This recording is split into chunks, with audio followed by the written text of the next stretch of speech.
Alright, what's up guys? This is Mash the Stampede here for another video, and I'm gonna unbox something that I guess I haven't done too many unboxings, but I'm gonna feature a product that I haven't on the channel yet, and that is because I don't really buy a lot of these. I kind of saw this online. It looked pretty decent. The reviews seemed to be at least mostly positive, with just overall really cool design, and I had a need for a newer controller, or at least a desire for a new controller on this platform. But I'm talking about the PDP Afterglow Wave wireless controller. This is for the Switch, but thankfully Nintendo smartened up and they made it so that Switch 1 controllers will also work with the Switch 2. So yeah, Switch or Switch 2, you're able to use this. I would imagine probably also the PC, but I'll have to test that.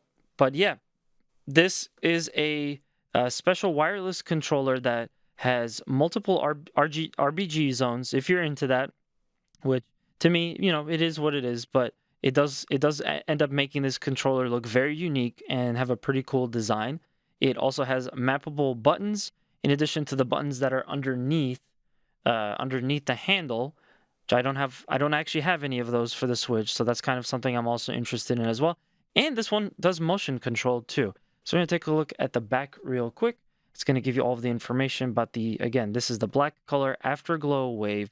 Now, I found out about this actually on Turtle Beach's website. They were advertising for this, but you can't see the Turtle Beach logo anywhere. This is probably not really affiliated with Turtle Beach whatsoever, because all I really see on here is PDP. So we obviously have a couple of pictures of the controller itself. I think most importantly, we could see right here that this is an officially licensed Nintendo product as well. It has the seal of approval from Nintendo, so you know that this should be a pretty good quality controller, if not better. And yeah, let's just go ahead and get into opening this. I'm sure some of you out there are also in the market for a controller. Maybe you're looking up this video because you're kind of curious about this. I'm just going to say I was in the exact same boat, so hey, feel free to hit that subscribe button and stick around for any more content. I do lots of different videos for the channel as well as stream. But yeah, nice and quick one today. I'm going to put the box over to the side and let's take a look at what we got inside here. So after a little bit of fiddling, I realized that there is a pull tab with an arrow. So you can just very easily pull the box open.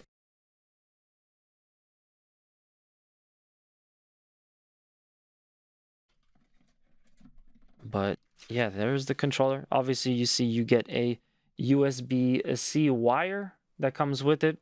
It looks like it's maybe a foot or two.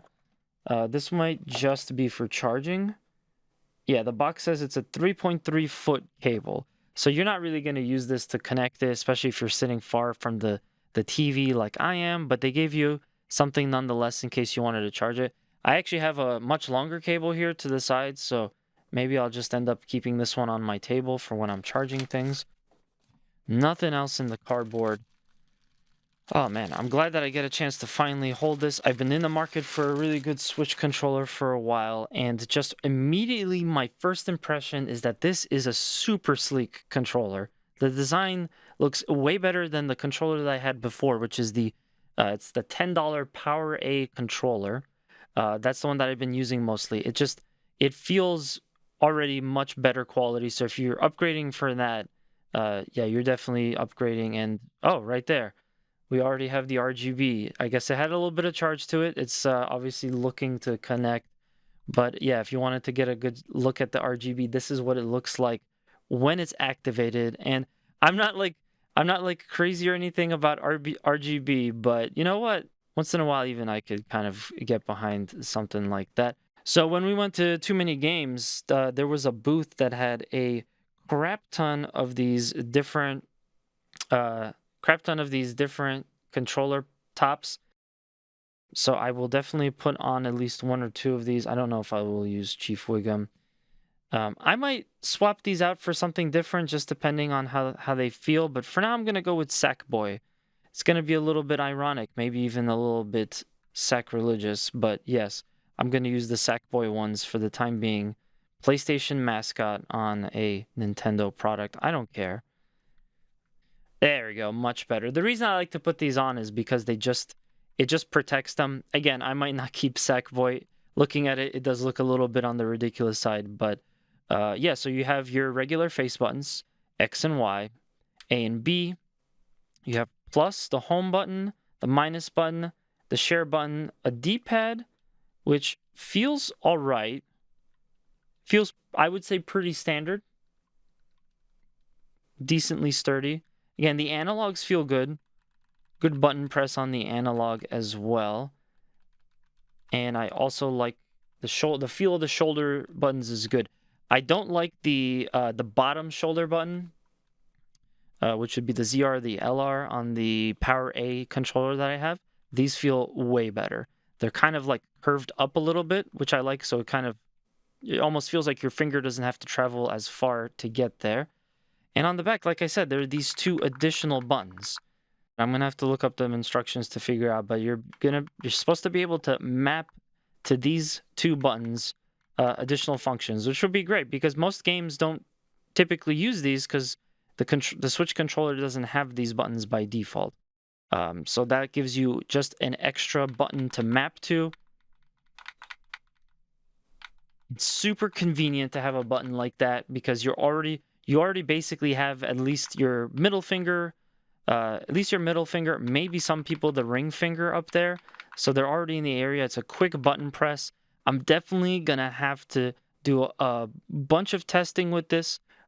100%, I'm going to get back to you guys with like an update at some point, if not here on my stream. But yeah, I just want to thank you guys for watching this video. I hope you enjoyed it. Let me know what you think of this controller. Do you like it? Do you care about it having RGB? Did you get it? And what are your thoughts about it? I'm hoping that it lasts and it's a really solid controller that I can use for both Switch 1 and Switch 2. So yeah, if you guys enjoy the content, please make sure to like, comment, subscribe to this video. It greatly helps the channel.